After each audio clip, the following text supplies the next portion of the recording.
வாழ்க வையகம், வாழ்க வையகம், வாழ்க வளமுடன். குரு வாழ்க, குருவே துணை. தியானமே யோகம், யோகமே ஞானம். தமிழ் ஆனந்த யோகம். வாழ்க வளமுடன். தமிழ் ஆனந்த யோகத்தின் இன்றைய சிறப்பு சிந்தனை துளி, இறைவனை சந்திக்க வேண்டுமா? இறைவனை சந்திக்க வேண்டுமா, அருகில் நிற்க வேண்டுமா என்றும் அருட்தந்தை பயிற்சியின் போது கேட்பார். அனைவரும் ஆமாம் என்று சொல்வார்கள். அது பெரிய விஷயம் இல்லை, மிகச் சுலபம் என்பார். முதலில் உங்கள் ஆசைகளை ஒரு புத்தகத்தில் எழுதுங்கள் என்பார். மனதில் என்னவெல்லாம் ஆசை தோன்றுகிறதோ அவை அனைத்தையும் எழுதுங்கள் என்பார். உதாரணத்துக்கு ஒரு 500 ஆசைகளை ஒருவர் எழுதுகிறார் என வைத்துக் கொள்வோம். சிலருக்கு 1000, 2000 என சொல்லக்கூடும். ஒரு உதாரணத்திற்காக 500 ஆசைகளை எழுதுகிறார் என வைத்துக் கொள்வோம். அந்த ஆசைகளின் வரிசையில் 500வது ஆசைக்கு அடுத்தபடி தான் நீ நிற்கிறாய் என்று கூறுவார். 500வது ஆசைக்கு அடுத்தபடிதான் நீ நிற்கிறாய் என்று கூறுவார். அந்த முதலாவது ஆசைக்கு முன்னால் 0 இருக்கிறது அல்லவா? அதற்கு முன்தான் இறைவன் இருக்கிறார். உங்களுக்கும் இறைவனுக்கும் இடையில் மறைத்து கொண்டிருப்பது எதுவென்று பாருங்கள். இறைவனை காண முடியாமல் மறைத்து கொண்டிருப்பது இடையில் உள்ள 500 ஆசைகளாக இருக்கிறது என்றும் கூறுவார். அதுவே மிக பெரிய தடையாகவும் இருக்கிறது. இந்த 500 ஆசைகளையும் நிறைவேற்றி கொண்டு விட்டால் அந்த இறைநிலையானது உனக்கு காட்சி உணர்வாய் அமைந்துவிடும். இறைநிலையோடு நெருங்கி நிற்கலாம்.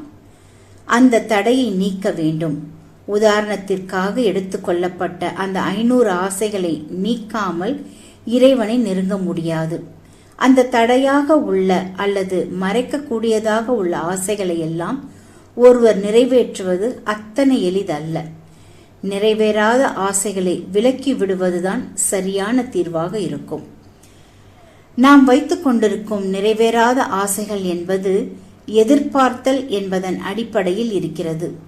அதாவது நமது உடல் திறனுக்கும் அறிவு திறனுக்கும் எட்டாத தூரத்தில் இருப்பதாக அந்த எதிர்பார்த்தல் இருக்கிறது என பொருள்படும். முடியாத எதிர்பார்ப்புகளை வைத்துக் கொண்டிருந்தால் நம்முடைய உடல் திறனும் அறிவு திறனும் அதற்கு ஏற்றவாறு கூடிவிடுமா என்றால் கூடவே கூடாது. நமது வாழ்க்கையில் கொடுக்கப்பட்ட உடல் திறனும் அறிவு திறனும் கருமையத்தின் அடிப்படையில் நிர்ணயிக்கப்பட்டுள்ளது.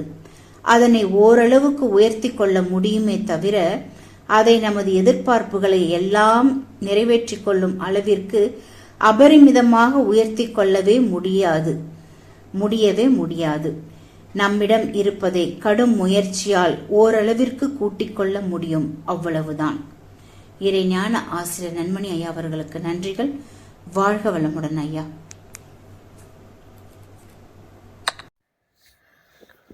வாழ்க வையகம், வாழ்க வையகம், வாழ்க வளமுடன்.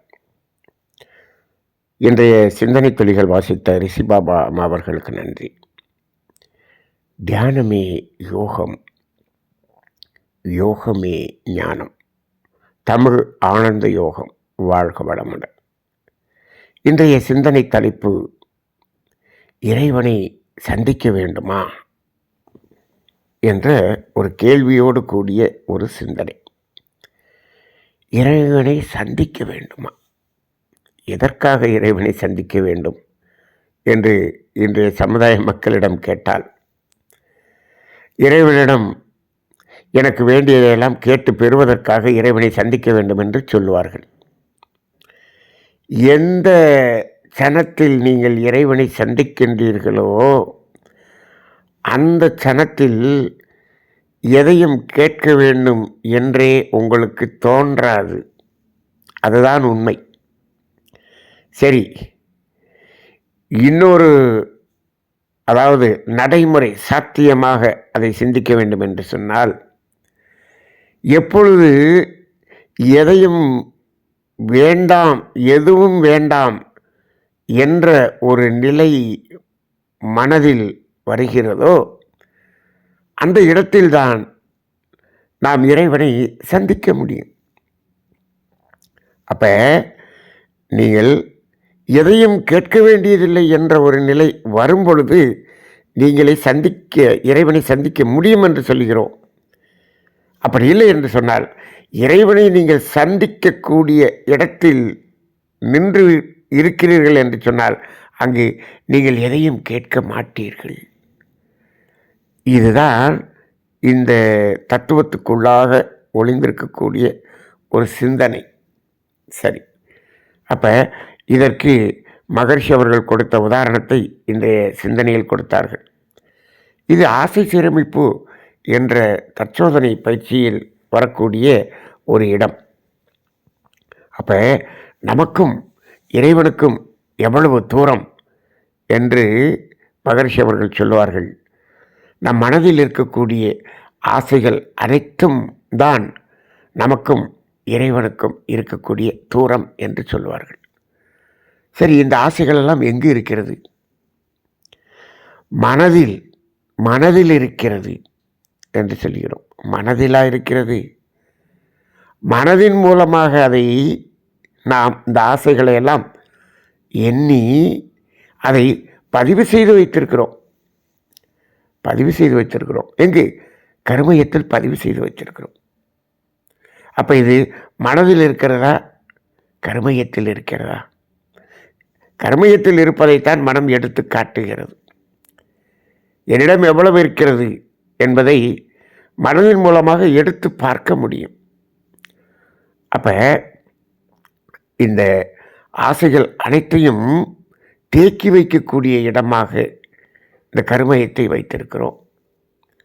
இப்பொழுது பாருங்கள், மனதின் மறுமுனையே தெய்வம் என்று மகரிஷி அவர்கள் அவர் தத்துவத்தில் சொல்லிவிட்டார். அப்போ மனதின் ஒரு முனை எண்ணுகிறது, இந்த ஆசைகளை எல்லாம் தேக்கி வைக்கிறது. இதை எல்லாத்தையும் தேக்கி எங்கே வைக்குது? கருமையத்தில் தேக்கி வைக்கிறது என்று சொல்கிறோம். அப்போ இந்த மனம் எதையெல்லாம் உணர்கிறதோ, எதையெல்லாம் எண்ணுகிறதோ, இவை அனைத்தும் அதனுடைய மறுமுனையாகிய கருமையத்துக்கு சென்று விடுகிறது.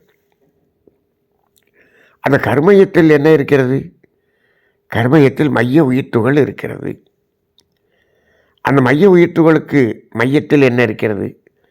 மையத்திற்குள் மையமாக அறிவாகிய தெய்வம் இருக்கிறது. அந்த மைய உயிர்த்துகளின் சுழற்சிக்கும் அதன் மையத்தில் இருக்கக்கூடிய தெய்வத்துக்கும் இடையில் என்ன இருக்கிறது என்று சொன்னால் அங்குதான் இந்த பதிவுகள் எல்லாம் இருக்கிறது. அப்போ இது என்னாச்சு?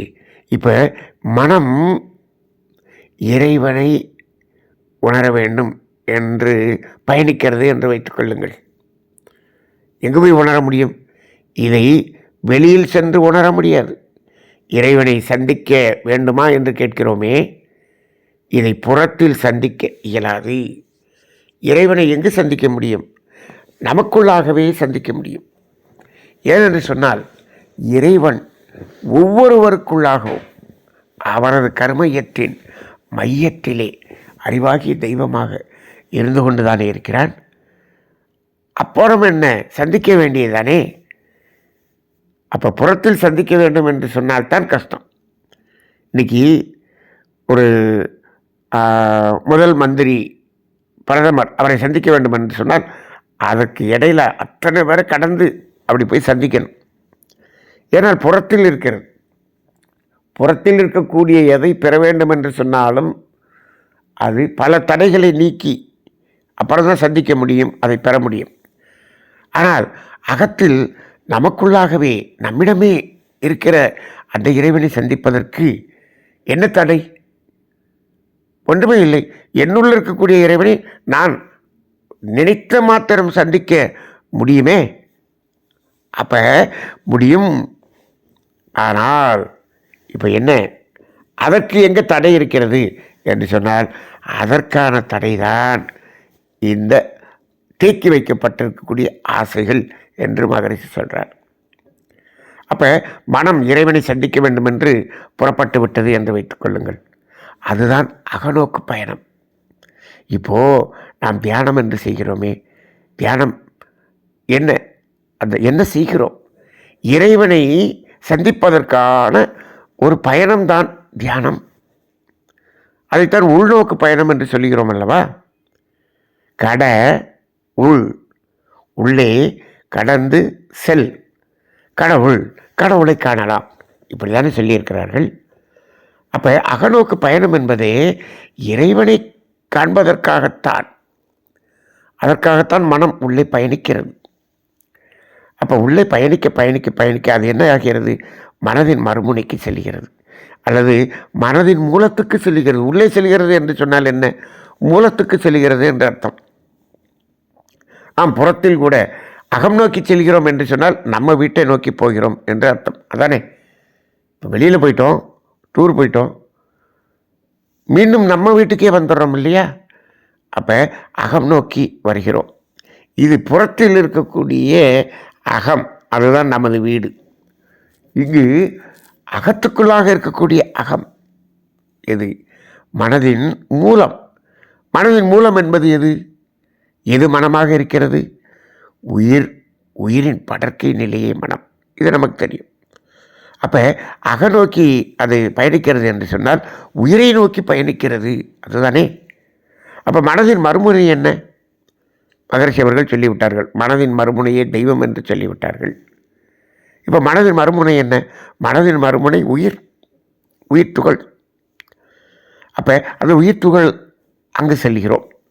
மனம் உயிரை பார்ப்பது என்பது தானே தியானத்தின் முதல் படி. ஆமாம், உயிராகவே மாறுவது என்பது அடுத்து 2வது படி. உயிர் துகளின் மையத்துக்குள்ளாக செல்வது 3வது படி. இதைத்தான் ஆக்கினை துரியாதீதம் என்று மகரிஷி அவர்கள் கொடுத்திருக்கிறார்கள். இப்போது அந்த துரியம் வரை சென்று விடுகிறோம், அது சுலபம். எப்படி? உயிரை நினைக்கிறோம், உயிராகவே மாறுகிறோம் என்று சொன்னால் அந்த உயிர் துகளின் சுழற்சியோடு மனம் சுழல்கிறது. இது வரைக்கும் துரியம். அதுக்கு அடுத்து துரியாதீதத்தில் அந்த இறைவனோடு இணைய வேண்டும், இறைவனை காண வேண்டும், இறைவனை சந்திக்க வேண்டும். அப்போ இடையில என்ன இருக்குது? இந்த பதிவுகள், தேக்கி வைக்கப்பட்ட பதிவுகள். இது என்ன? நிறைவேறாத ஆசைகள். அது எண்ணமாக வந்து கொண்டே இருக்கிறது, சொல்லாகவும் செயலாகவும் மாறிக்கொண்டிருக்கிறது. சரி, அது சொல்லாக செயலாக மாறிவிட்டது என்று வைத்துக் கொள்ளுங்கள். இப்போது அதில் நிறைவு அடைந்து விட்டதா? இப்போ ஒரு எண்ணம் வருகிறது, இதை சாப்பிட வேண்டும் என்று எண்ணம் வருகிறது. அந்த எண்ணம் செயலாக்கி விட்டோம், அதை சாப்பிட்டு விட்டோம். அந்த எண்ணம் நிறைவாகி அப்படியே பூரணமாக மாறிவிட்டதா என்றால் இல்லை. நம்ம என்ன பண்ணுறோம்? இதை இங்கே சாப்பிட்டோம், இது இன்னொரு கடையில் அப்படி சாப்பிட்டா எப்படி இருக்கும்னு இன்னொன்று அதில் தேக்கி வைக்கிறோம். இன்னும் என்ன செய்கிறோம்? ஒரு கடையில் போய் ஒன்று சாப்பிட்டீங்க, இந்த கடையில் நாளைக்கு வந்து சாப்பிடுவோம், அடுத்த மாதம் வந்து சாப்பிடுவோம் இப்படின்னு நினைக்கிறீங்க. இனிமேல் இங்கே வந்து தான் சாப்பிடணும் அப்படின்னு நினைக்கிறீங்க. அப்போ அது பெண்டிங்கில் போய் நின்றுது. சாப்பிடணும்னு நினச்சிங்க, சாப்பிட்டீங்க, முடிஞ்சு போச்சு. அதை அப்படியே அந்த ப்ரெசண்ட்டில் வாழ்ந்துட்டு அப்படியே அந்த எண்ணத்தை நீரோடை போல் வெளியே அனுப்பிவிடலாமே. அனுப்பலையே, மீண்டும் இங்கே வந்து சாப்பிடணும்னு நினைக்கிறோம். இதே போல் இன்னொரு கடை இருக்குது, அங்கே போய் சாப்பிடணும்னு நினைக்கிறோம். அப்போ நம் மனம் தாவிக்கொண்டே இருக்கிறது. ஒரு துணி எடுக்கணும்னு போகிறோம், 4 துணி பிடிக்குது. ஒரு துணி எடுத்துகிறோம், அதை இன்னும் அடுத்த மாதம் வந்து எடுத்துக்கலாம்னு வச்சுட்டு போகிறோம், பெண்டிங்கில் வைக்கிறோம். இது மாதிரி தேக்கி வைக்கப்பட்ட ஆசைகள் தான் கருமையத்தில் நிறைய இருக்கிறது. ஆனால் தான் அது எண்ணங்கள், அலக்களிக்கக்கூடிய எண்ணங்கள் வருகிறது. தியானம் செய்யும்போது கூட எண்ணம் வந்து கொண்டே இருக்கிறது, குறுக்கீடுகள் வந்து கொண்டே இருக்கிறது. ஏன்? தேக்கி வைக்கப்பட்ட ஆசைகள் நிறைய இருக்கிறது. அதனால தான் அது குறுக்கீடுகளாக, எண்ணங்களாக வந்து கொண்டே இருக்கிறது. இது ஏன் தேக்கி வைக்கிறோம்? அப்போ அந்த தேக்கி வைக்கக்கூடிய இடம் எது? அந்த கருமையத்தின் மையத்தில் இருக்கக்கூடிய அறிவாகிய தெய்வத்துக்கும் இந்த உயிர்த்துகளுக்கும் இடையில்தான் இந்த தேக்குதல் என்பது இருக்கிறது. அப்போ இறைவனை சந்திக்க வேண்டுமா என்றால் சந்திக்க முடியும். நம்முள்ளாக இருக்கக்கூடிய இறைவனை நாமே சந்திக்க முடியும். அதுக்கு தடையாக இருப்பது என்ன என்று சொன்னால் இந்த தேக்கி வைக்கப்பட்டிருக்கக்கூடிய ஆசைகள். அவ்வளோதானே. அப்போ அது நிறைவேற்றி விட்டால், அதை நிறைவேற்றி அதை சுத்தம் செய்து விட்டால் நேரடியாக இறைவனை சந்திக்கலாம். ஆனால் மனிதன் என்ன செய்கிறான்? நிறைவேற முடியாத ஆசைகளை வைத்திருக்கிறான். நிறைவேறக்கூடிய ஆசைகளாக இருந்தாலும் நிறைவேற்றியவுடன் அதை இன்னும் இப்படி நிறைவேற்ற வேண்டும் என்று அதை மீண்டும் பதிந்து விடுகிறான். அப்போ எப்பயுமே இந்த கேப் விடுறதே இல்லை. அதனால் நாம் இறைவனை சந்திக்க முடியவில்லை. இப்போது ஒரு பறவை இருக்கிறது, பசி எடுத்தது, உணவு உண்டது. நாளைக்கு பசிக்கு என்ன சாப்பிடலாம் அப்படின்னு யோசிக்குதா அப்படின்னா அது நாளைக்கு பார்த்துக்கலாம் அப்படின்னு அதை விட்டுருது, எம்டி ஆயிடுது. அப்போ அங்கே மனம் எப்படி இருக்கிறது? அதில் பெண்டிங்கில் எதுவுமே இல்லை. அப்போ அது அகநோக்கி பயணித்தால் அது இறைவனை சந்திக்க முடியும். அவ்வளோதான். அப்போ இங்கேயும் நம்ம என்ன சொல்கிறோம்? இதைத்தான் தனித்த மனம் என்று சொல்கிறோம். மனம் வெறுமையான மனமாக அந்த நிலையில் இருக்கும்போது, அப்போ மனதின் வெறுமை நிலை என்ன? அங்கே எதுவும் பெண்டிங்கில் இல்லை.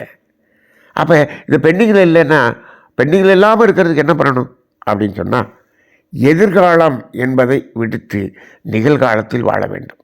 அவ்வளோதான். யார் ஒருவர் நிகழ்காலத்தில் வாழ்ந்து கொண்டிருக்கிறாரோ அவருக்கு தேக்கி வைக்கப்பட்ட எதுவும் இல்லை. இதை செய்ய வேண்டும், அதை செய்ய வேண்டும், இப்படி நடக்க வேண்டும், அப்படி நடக்க வேண்டும், இப்படி எதையெல்லாம் நாம் தேக்கி வைத்திருக்கிறோமோ அவர்களால் இறைவனை சந்திக்க முடியவே முடியாது. அப்போ இதையெல்லாம் அகற்றிவிட்டால் இறைவனை சந்திக்க முடியும். அப்போ முதல்ல என்ன செய்யலாம்? இப்போது இறைவனுக்கு நமக்கு இருக்கக்கூடிய தூரத்தையாவது குறைக்கலாமே. சந்திப்பது இருக்கட்டும், தூரத்தையாவது குறைக்கலாமே. இப்பொழுது 1000 ஆசைகள் அமுக்கப்பட்டிருக்கிறது என்று வைத்துக்கொள்ளுங்கள். 1000 கிலோமீட்டர் என்று வைத்துக்கொள்வோம். இதில் நிறைவேறாது என்று இருக்கிறது. இதை நிறைவேற்றுவதற்கு எதை வைத்து நிறைவேற்ற முடியும் என்று சொன்னால், உடலால், பொருளால், அறிவால். இந்த உடலாலும் அறிவாலும் பெற்ற பொருளை வைத்துத்தான் இதை நாம் என்ன பண்ண முடியும்? அனுபவம் செய்ய முடியும். அப்போ இந்த உடலுக்குன்னு ஒரு திறன் இருக்கிறது, நமது அறிவுக்கு என்று ஒரு திறன் இருக்கிறது. நமது உடலின் திறன், அறிவின் திறன், இதை கொண்டு தான் அதை செய்ய முடியும். இப்போ நமது உடலின் திறன், அறிவின் திறன் தெரிஞ்சு போச்சு, இதனால் முடியாதுன்னு இருக்குது, அதையும் உள்ள பெண்டிங்கில் வச்சுருக்கோமே. அப்போ இது இறைவனை சந்திப்பதற்கு எப்பொழுதும் பெர்மனண்ட்டான தடையாக இருந்து கொண்டு இருக்கிறது. அப்படி இது தேவையில்லாதது, ஆகாதது, இது நம்மளால் இயலாதது. அப்போ அதை எடுத்து போட்டுருங்க, மனசில் இருந்து எடுத்து போட்டோம்னு வச்சுக்கோங்க. இன்னும் 1000 இருக்குதுன்னு வச்சுக்கோங்க. அதில் இது ஆகாதுன்னு தெரியறது 950 எடுத்து போட்டோம். இப்போ என்னாச்சு? நமக்கும் இறைவனுக்கும் இருக்கக்கூடிய தூரம் 50 கிலோமீட்டராக மாறிடுச்சு.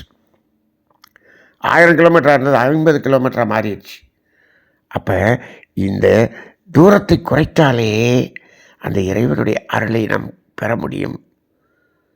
நேரடியாக சந்திக்க வேண்டுமில்லை, தூரத்தை குறைத்தாலே போதும். இப்போ மீதமுள்ள 50 நிறைவேற்றக்கூடியது, அதை நிறைவேற்றுங்கள். நிறைவேற்றியவுடன் நிறைவு பெறுங்கள். நிறைவேற்றியவுடன் நிறைவு பெறுவதில்லை, அதான் நீங்கள் பிரச்சனை. ஒரு சொந்த வீடு கட்டணும்னு நினச்சான், கட்டி கிரகப்பிரவேசம் பண்ணிட்டான். அதுக்கப்புறம் என்ன நினைக்கிறான்? மாடி வீடு கட்டணுமே நினைக்கிறான். அப்போ ஏதாவது ஒன்றை நான் பெண்டிங்கில் வச்சுக்கிட்டே இருப்பேன்னு நினைக்கிறான். சரி, மாடி வீடும் கட்டிட்டேன், பக்கத்து இடத்த வாங்கணுங்கிறான், பக்கத்து வீட்டில் வீடு கட்டணுங்கிறான். அப்போ மனிதன் ஏதாவது ஒன்றை இப்படி வைத்துக்கொண்டே இருக்க வேண்டும் என்று சொல்லுகிறார். இதைத்தான் கனவு காணுங்கள், கற்பனை செய்யுங்கள், இப்படியே பெண்டிங்கில் வைங்க. இன்னும் சில பேர் சொல்கிறாங்க, இது எல்லாத்தையும் நினச்சி வைங்க, அது நடந்துடும் அப்படின்னு சொல்கிறாங்க. இப்போது நினச்சி வச்சதெல்லாம் நடக்காது.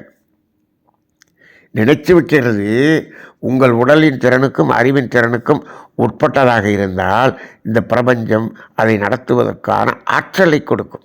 அவ்வளோதான், அவ்வளோதானே தவிர நம்மிடம் என்ன இருக்கிறதோ அதற்கு தகுந்தாற்போல் தான் முடியும்.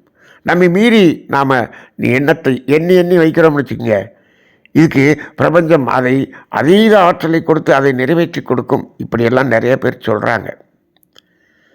அது அப்படியெல்லாம் நிறைவேற்றினீர்கள் என்று சொன்னால் அது தேவையில்லாததாக இருந்தால் அதற்குரிய தண்டனையும் அதற்குரிய விளைவும் கிடைக்கும். அப்படியெல்லாம் அல்ல.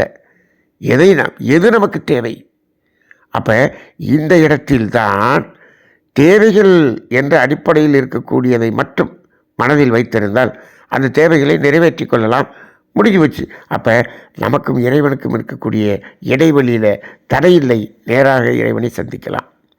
அப்போ இறைவனை சந்திக்கலாம் என்று சொன்னால் எது சிறந்த வழி என்று சொன்னால் ஒன்றுமில்லை. வாழ்க்கை தத்துவத்தில் இருக்கக்கூடிய தேவைகள் 3 இருக்கிறது அல்லவா, அந்த 3ஐயும் நிறைவேற்றி கொண்டால் அந்த தடை நீங்கிவிட்டது, இறைவனை சந்திக்கலாம். அவ்வளோதான். அப்போ என்ன அர்த்தம்? இப்போது இந்த இடத்துல பாருங்கள், இயற்கை துன்பம் நீங்கிவிட்டால், அதான தேவைகள் 3, அதை நீக்கிவிட்டால் நீக்கியாச்சு, அப்படியே நிற்கணும். இதை இனிமேல் அப்புறம் இப்படி நீக்கலாமா, நாளைக்கு அப்படி நீக்கலாமா அப்படின்னு நினைக்கக்கூடாது. நீங்கிவிட்டது அந்த இடத்தில். அதை தான் மதுரை சொல்கிறார், துன்பம் நீங்கிய இடம் என்னன்னு சொல்கிறாரு, இன்பம் என்று சொல்லுகிறார். துன்பம் நீங்கிய இடம் இன்பம் என்று சொல்லுகிறார்.